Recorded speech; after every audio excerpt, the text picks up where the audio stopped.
Decision প্রায় complete. আধা ঘন্টা পরে আমরা জানাতে পারবো।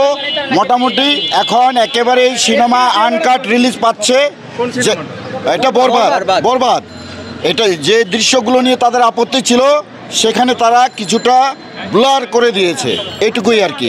কেন আসে এটা তো বলার আর কোনো অবকাশ নাই। সবাই সাকিবিয়ান, সবাই সাকিবকে পছন্দ করে এবং আমরা চেয়েছি যে এত বড় ক্যানভাসের একটা সিনেমা, সেটা যদি কেটে কেটে কুচুকুচির মতো কাটা হয়, সিনেমার কোনো মানে থাকে না। সিনেমার কোনো সেই যে ক্লাইম্যাক্সের দৃশ্যগুলো বা যে সাসপেন্সের জায়গাগুলো সেগুলো থাকে না।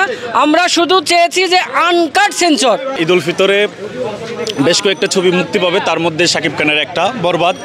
তো এই ছবিটি নিয়ে আসলে দর্শকরা অনেক আশাবাদী এবং আমরা বর্তমান প্রজন্ম যে ধরনের সিনেমা দেখে অভ্যস্ত, অনলাইনে কিংবা অফলাইনে যে ধরনের সিনেমা দেখে অভ্যস্ত, ঠিক সেই ধরনের একটি সিনেমা হচ্ছে বরবাদ, যেটার টিজার কিংবা গান কিংবা হিরোর লুক কিংবা আদার্স অ্যাক্টরসের লুক দেখে আমরা এই সিনেমাটা দেখার প্রতি অনেক আগ্রহী এবং সাধারণ মানুষ এই সিনেমাটা দেখতে চায়। এখন এই যে অপরাজনীতি করে বা অপশক্তি দিয়ে সিনেমাকে মুক্তিতে বাধা দেওয়া মানে কি? একটা সংস্কৃতিকে বাধা দেওয়া, মানুষের আবেগকে বাধা দেওয়া, মানুষের মেধাকে বাধা দেওয়া। এখন এইটার প্রতিবাদ জানাতেই সাধারণত সবাই এসেছে, সবার সঙ্গে আমিও এসেছি। আমি এসে তাদের সাথে সংহতি প্রকাশ করছি। বরবাদ মুভি থেকে 10 থেকে 11 মিনিটের সিন কর্তন করা হবে। তখনই আমরা যারা সাকিবিয়ান আছি আমরা গতকাল রাতে সিদ্ধান্ত নেই যে আমরা এখানে আসব এবং এখানে এসে আমাদের একটাই দাবি ছিল যে বরবাদ থেকে 1 সেকেন্ডও সিন কর্তন করা যাবে না। বিনা সিন কর্তনে বরবাদ আপনার সার্টিফিকেট দিতে হবে, ঠিক আছে, এখান থেকে সেন্সর দিতে হবে। এই দাবিতে আমরা সকাল থেকে এখানে এসেছিলাম। তো এখানে আমরা আমাদের যে যৌক্তিক দাবি ছিল, সকাল থেকে অনেক জার্নালিস্ট ভাইরা এসেছিল এবং একটু আগে এখান থেকে কাজী হায়াত সাহেব যিনি সেন্সরের দায়িত্বে আছেন উনি বেরিয়েছে। ওনার সাথে একটু আমাদের বাকবিতণ্ড হয়েছে। শেষে উনি বলেছে যে আনকাট ছাড়পত্র দেওয়া হয়েছে। তো একটু আগে 5 মিনিট আগে এখান থেকে মেহেদী হাসান হৃদয় ভাই, আমাদের বরবাদ মুভির যে ডিরেক্টর, উনি এখান থেকে বেরিয়ে গেছে। উনি আমাদের বলেছে যে আধা ঘন্টা টাইম দেওয়ার পরে আমরা সঠিক রেজাল্টটা জানাতে পারবো। বছর মুভি মুক্তির সেন্সর পেয়ে গেছে, ওই জন্য আলহামদুলিল্লাহ। আমরা হচ্ছে অপেক্ষা করতেছি ফাইনাল কভারের জন্য। আমাদের তো হচ্ছে ডিরেক্টর কথা বলছিল, ডিরেক্টর বলছিল আপনার এরপরে কাজী হায়াত স্যার হচ্ছে বাইরে, উনি হচ্ছে একজন গুণী মানুষ। উনি বাইরে হওয়ার সময় আমরা ওনার থেকে জাস্ট জিজ্ঞাসা করছি যে কি জানেন মানে স্যার অবস্থা কেমন, আপনিও তো একজন ডিরেক্টর। তো ওনার থেকে যখন জিজ্ঞাসা করছি উনি আমাদের সাথে কি হয়ে গেছে, মানে ওই হট হয়ে গেছে একদম, মানে গরম ভাষায় কথা বলতেছে।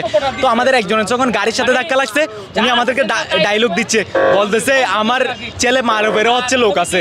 তো এটা কি, এটা একটা ননসেন্স ব্যাপার না? আমরা কি ওনাকে মারতে চাইছি? এরকম সেম ব্যাপারগুলো হচ্ছে কি খারাপ লাগার মতো। সো এরপরে হচ্ছে আমরা হচ্ছে এখন আমাদের হচ্ছে হৃদয় ভাইয়ের সাথে কথা হয়েছে। হৃদয় ভাই বলছে যে আপনার আলহামদুলিল্লাহ আমরা হচ্ছে এখন হচ্ছে মন্ত্রণালয়ে যাচ্ছি, মন্ত্রণালয় থেকে আসার পরে হচ্ছে তোমাদেরকে হচ্ছে 100% ফাইনাল কভার দিয়ে দেবো। ছোটকালের থেকে আমাদের কিং খান শাকিব খানকে ভালোবাসি, আমাদের খান সাহেবকে ভালোবাসি। আজকে মনে করেন ভাই অনেকগুলো অবস্থর ধরে তার পিছনে লোক লাগিয়ে আছে। তার মধ্যে লাশ, শিকারি, নবাব, চালবাস, এইসব ছবিগুলো ভাইজানের খুব একটা নীলনকশা তৈরি হয়েছে। না হলে দেখতেন আমাদের কিং খান শাকিব খানের অনেকগুলা যৌথ প্রযোজনার ছবি আইসা পড়তো। আজকে এফডিসির কিছু বেকার সমিতি আছে, কিছু মন্ত্রণালয়ের কিছু লোক, দুষ্ট লোক আছে, সেন্সর বোর্ডের কিছু লোক আছে, সবাই তারা পিছনে লোক থেকে এমন করে তেমন করে, একজনের পিছনে একজনের বন্ধু বান্ধব শেয়ার করে, মানে ঠিক আছে, মানে খান সাহেবরে হটাও, খান সাহেবরে আটকাও, তাই সেটাই তাদের মানে ইচ্ছা। না হলে মনে করেন এই চলচ্চিত্র আরো ভালো থাকতো। খান সাহেবের পিছে, কিং খানের পিছে যারাই লাগতেছেন এগুলি কিন্তু ভালো হইতাছে না। দালালি না আজাদি, আজাদি আজাদি, আপোষ না সংগ্রাম, সংগ্রাম সংগ্রাম, সেন্সর না বরবাদ, বরবাদ বরবাদ, সংকীর্ণতা নিপাত যাক, চলচ্চিত্র মুক্তি পাক। দালালি না আজাদি, আজাদি আজাদি, আপোষ না সংগ্রাম, সংগ্রাম সংগ্রাম, সেন্সর না বরবাদ, বরবাদ বরবাদ, সংকীর্ণতা নিপাত যাক, চলচ্চিত্র মুক্তি পাক।